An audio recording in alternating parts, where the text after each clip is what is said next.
It's the Logan Power Show.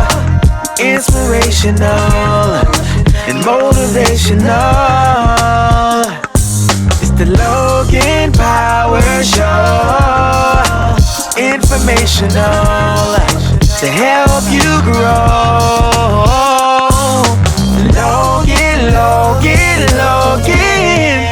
Logan Power Show. And now the host, Calvin Logan. Hey everybody, welcome back to the Logan Power Show. Today we are joined by Dr. Robert Brzenchek, a career law enforcement officer, intelligence professional, educator, and author of whose new book, Omerta, in the Classroom, takes a hard look at the culture of silence surrounding violence, bullying in American schools. Dr. Robert Brzenchek, thank you for being with us here today. How you doing today, sir? Thank you, sir. Good. How are you doing today, sir? No complaints. No complaints at all. Before we get into your your book that gives a hard look on what's really going on in schools, I want the audience to understand who you are and where the perspective comes from, because this isn't an academic setting behind a desk theorizing, but it's really lived in these worlds. So tell us more about your background, sir. Well, first of all, we just celebrated our 250th anniversary here in America. So you and I both served in the military, and so we thank our brothers and sisters in arms all over the world, past and present, and those who gave all. Having said that, I started my career off as a law enforcement officer in the upstate of South Carolina, then into Washington, D.C. as a police officer, rose among the ranks into narcotics, and then throughout was a Navy intelligence specialist in the reserves. So I've been blessed to serve our country in different capacities in both the law enforcement component, military component, and now in the public education sector. I've been employed for about 2 years now in Charleston County, and I can tell you everything that I've seen on the street doesn't compare to what I've seen within the classrooms.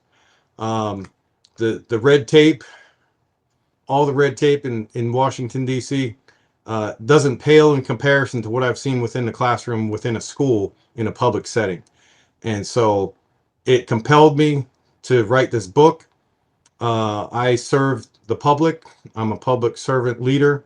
And so for me, this is kind of a maturation process from my PhD to the streets, to the classrooms, to have a call to action for everybody to understand what exactly our teachers are up against, which then impacts our society, our classrooms, and furthermore, our students, our next generation of Americans. Yes, sir. You have an in-depth knowledge of background and a plethora of information to give to our youth. But let's start at the beginning. What drew you into law enforcement and the intelligence community in the first place?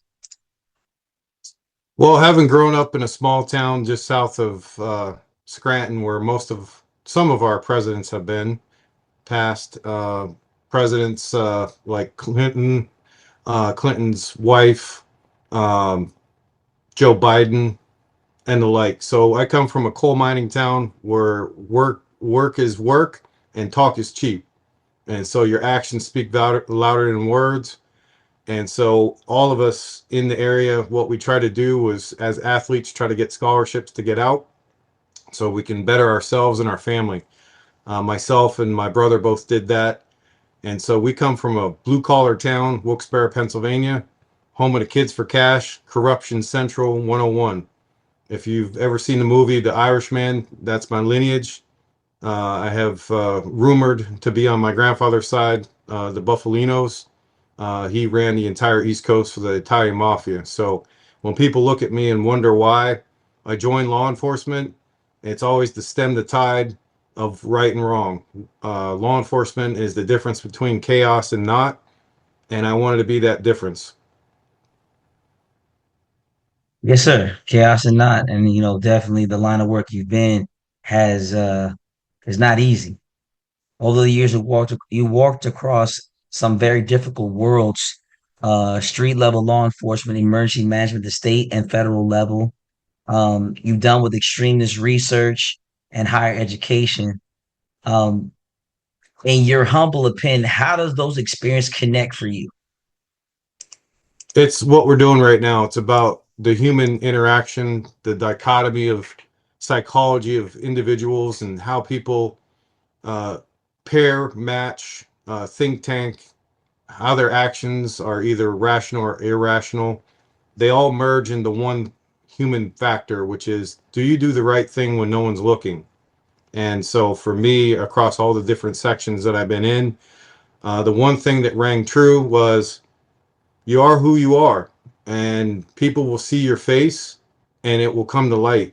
Everything will that stays in the dark will come to light. Yes, sir. It'll come to the light. And just pivoting now for yourself, let's talk about the title, Omerta. It's a word most people associated with organized crime, a code of silence. Why did you choose that word for a book about schools? Uh, Essentially, it is what it is, as they say in The Sopranos. Omerta means silence. And so, having worked in the classrooms in Charleston County, I can tell you there's little fiefdoms within the schools, and the principals create those fiefdoms. And so, you walk the line according to what that line is and what they draw. And the superintendents within the respective schools that I worked in may necessarily not have a clue of what's happening within that school. So essentially, you're beholden to that boss, very similar to the Italian mafia. So the Don may necessarily not know what the bosses are doing, and the bosses are making the capos and everybody else underneath him or her walk the line. And so if you don't walk the line and you don't do what the boss says, uh, you'll be taken out. And so that's why I called in my book The Hit. Although we're marrying up two different worlds, it's really the same. So the more that you walk the line, listen to what I say, and keep your mouth shut, that's Omerta. That means silence. Do what I ask, do what you're told, and don't balk at what I tell you. And here's the system, and here it is, and here's all the different apparatus I have in place, which is my assistant principals to enforce my code within the classrooms. If you're not doing what I'm asking you to do, and you don't do it the way that I want you to do it, we have an apparatus in place, and it's called human resources. So the assistant principals are the capos. They're the enforcers from the boss, which is the principal. And so the Don, the superintendent, may necessarily not know what the culture is within that school. And they might. I don't know. However, there is an apparatus throughout the entire school educational system which tells you this. If you don't do what we tell you to, or we ask you to do, there is a performance improvement plan. There's observations. There's different ways that we could, as I say in the book, hit you, which is get rid of you. And so if you don't toe that line, you don't do what I ask you to do, we have a human resources apparatus that is not necessarily for you, it's for us to get rid of you. The human resources people are not there to protect you on any level. They're to protect the system. And so in any Italian mafia family, the system must be protected, and that thus the family. So keep your mouth shut, do what we tell you to do, or we'll get rid of you. We're not going to whack you, but we'll, through the human resources process, get rid of you. Wow, that's a lot to take in, and understanding that you're putting the education of the United States in a crime infested bubble, and that is mind-boggling. So the question I have, can you walk us through the kinds of situations where the silence has the highest stakes, the moments where not speaking up leads to real harm? Well, present day, allegedly, supposedly, two adjacent counties took COVID relief funds from the federal government. And so they were hiring people and they were building things that they shouldn't have built, according to the federal government through my sources, that someone could have spoke up earlier saying, hey, we shouldn't be using covert relief funds to do this. So now that created a harm, irreparable harm, where now you're not having qualified teachers in the classroom. that otherwise would have been in there with the funds that they would have been able to hire these individuals. So now they're doing more with less. So a lot of the teachers' backs are now being put on into these two adjacent counties for the existing teachers that may necessarily not be equipped to do what we're asking them to do. And that's thus why they projected out to have X amount of teachers, X amount of hirings. But now these two counties used covert relief funds allegedly, and now everybody, the community, the kids, the staff, the teachers, and everybody within the schools are now having to do more work. And now the quality and talent that should be in the classroom are not necessarily there. And so the harm that was created by someone not speaking up by saying, hey, we shouldn't use covert relief funds to hire people and build things because the federal government said we should use it for X, Y, and Z, but they used it for A, B, and C. That is a prime example right now. What seems to me right now, in more of your book, you sound like you're being a whistleblower, and a whistleblower pretty much is an individual who gives an actual red flags that are happening in our school system and is causing major chaos and major problems that you're describing. Now, based off of your book that gives a timeline of certain circumstances, strategies, and things that are happening on a reoccurrent basis, based off of your book, are you afraid of the backlash that may come out of this book? And the reason why I'm saying that, because you currently are an educator. And most times when people address certain whistleblowing, everyone does not always receive you as being like, hey, come on in. We want to be a part of you. What is sort of your boldness to come out now and come with this kind of red flag? Well, living in the great state of South Carolina, this was the home of the Revolutionary War. And so I feel as though that I'm a Revolutionary War member right now. And this is a part of who I am. I'm not going to stand for the wrong thing. I'm going to speak up. I'm going to advocate like our forefathers did when they signed the Bill of Declaration and they declared independence from England. So I'm not in those steeped hollows in any way, but I can tell you right now, I am an educator and I don't fear any repercussions because I've been downrange, I've been shot at. I've been in the military and I've been a cop. There's nothing that you could throw at me that I'm not afraid of. And so I can tell you categorically, having been through multiple grievance processes, multiple barrels of a gun from the HR process from two different school systems, I could tell you absolutely walking into a room with seven other individuals who are on their side and you only have your side because they told you that you couldn't have representation in the room because that's the rules. I don't, on any level, fear any repercussion whatsoever because I've stared down the barrel of a gun for 2 years now in all the grievance processes with the HR process, with the Dons, with the capos, with the HR people. I've had those tough talks. I've had those tough emails. There's nothing right now that precludes me from saying anything that I'm saying. Yes, I'm an educator. Do I want to tell the people that I'm about to educate this year and the community and the staff and the students that I'm about to be a part of? I will tell you this. Anything that I'm talking about right now is the past. The future is you. I'm there to help and educate you. And any attitude that I may have, particularly of what's in the book or what has happened in the past is the past. But I also want to say I'm there to help, not hurt or create any irreparable harm to the new school that I'm at. But I also want to say this is in the back of my mind, like anybody. Sometimes the past dictates the future. But like I said, I'm there to create a good fostering environment for both the students, the staff, and the faculty. I'm ready to toe the line, but that line's got to be a certain way. And so when you look at me and you say, why am I coming out with this? And don't you fear X, Y, and Z? That's half of the teachers in this, if not three-quarters of this country, are not speaking out like I'm speaking out. Because the more that you don't say something, the more that you're complicit in that problem. Speak boldly. And for those that are watching, boldness is what you've been taught. Boldness is part of a lot of things you learn in the military, learning law enforcement, just learning in general, taking a stance. When coming out with this book, in your humble opinion, how do you rebuild trust between students and the adults meant to protect them, especially in schools where the trust has already been broken down?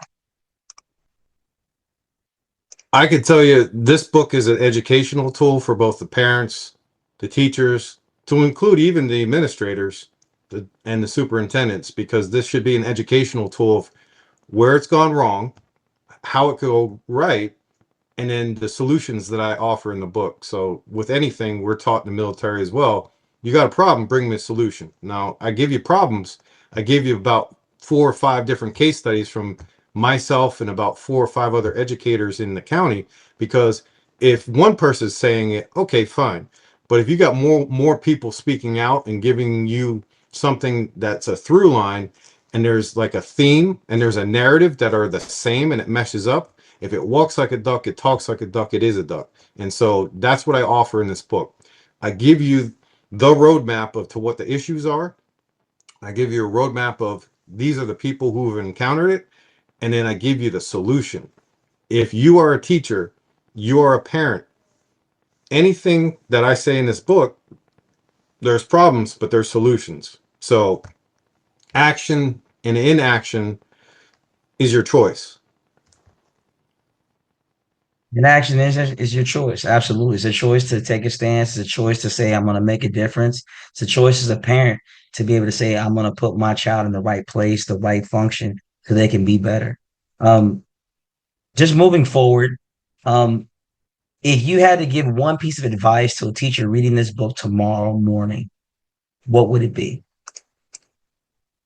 Be true to you. Remember what you went into this for. Everything that you do is about the children. It's about the next generation. It's bettering society. And so no matter what you're facing, because you're going to face stuff within that school, because that's the apparatus that's currently in America. And it's unfortunate with our retention rates for teachers that teachers have to deal with this. And so we need to change things. We need to flip the paradigm. You need to advocate with your congressmen, your senators, whatever it might be. But there is a culture here that is promulgating the downfall of America. And so it all starts within the classroom and the teachers who are teaching these students. And if the teachers are not taken care of, thus the students are harmed, thus society. Be true to who you are. Remember who you are. Be positive, because the children in front of you didn't do this to you. It was the system. System is correct. Before we wrap up, what do you hope readers, rather than educators, parents, or students themselves, take away from Omerta in the classroom? Like my 3 other books, I'm going to peel back the onion and you're going to see the different layers of the educational system and what exactly it looks like, what it should look like, and how we can make it look like what it should be, which is to help the next generation of professionals, students, society in general. So the readers, I'm hoping that they will get a behind the scenes from somebody who's a current educator who wants to see this exposed, because this is fraud, waste, and abuse. I outlined how 2 adjacent counties, this is not science fiction, 2 adjacent counties used covert relief funds to hire people and to build things that they shouldn't have built with covert relief funds. Most people would go to jail. So that's just a prime example. And there's many other examples within my book about the fraud, waste, and abuse that is occurring within our public educational systems, which then creates irreparable harm towards the teachers, the staff, and all those involved, and to the broader community, and more importantly, our students. So, um, where can people find the book and where can they follow your work? Uh, I have a nonprofit. I started a virtual school that blends cybersecurity and law enforcement, Carolina Justice, and cyberacademy.org. So in anything you see some issue, you create a solution. This was my solution. This is a nonprofit to right the wrong of the public educational system. And so through the Carolina Justice and cyberacademy.org, you could see all about the work that we're doing with law enforcement and the next generation of cybersecurity professionals. My book can be found with Barnes & Nobles, Barnes & Nobles Press. That's who published this book. And then I have a number of speaking engagements throughout Charleston County. And then one upcoming in Chicago at the National Gang Crime Research Center, where I'm discussing my book. And there's plenty more to occur. Just stay tuned, but check out my website, check out the book. And again, to all the teachers out there, be you, be true to you. You heard it first live at the Logan Power Show. Again, thank you, Dr. Robert Brzenchek, for blessing us here, coming on to the show, talking about Omerta in the classroom. Again, the book is available, like you mentioned, on Barnes & Nobles. Be on the look. Also, you will see on the information available on his website, also Amazon. We want to make sure that we are reading actual good tool and knowledge that's going to help us be better. Here at the Logan Power Show, I want you all to take it, read the information that you're seeing, listen to it, take it upon yourself. Hey, it's going to resonate to your life. To all my educators out there, understand this. You are still in the fight. Don't be left out. All my military veterans, stay in the fight. Law enforcement, stay in the fight. Everybody across the world, stay in the fight. To God be the glory. That's all the time I got. My name is Calvin, Logan Power Show, nationwide, worldwide. We love you, and we'll see you soon.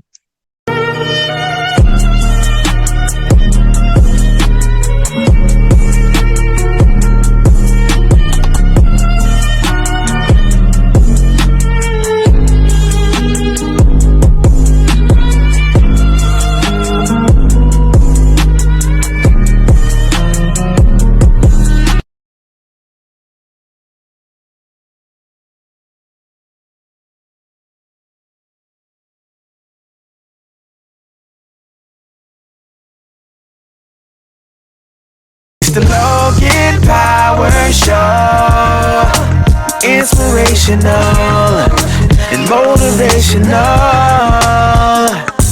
It's the Logan Power Show, informational to help you grow.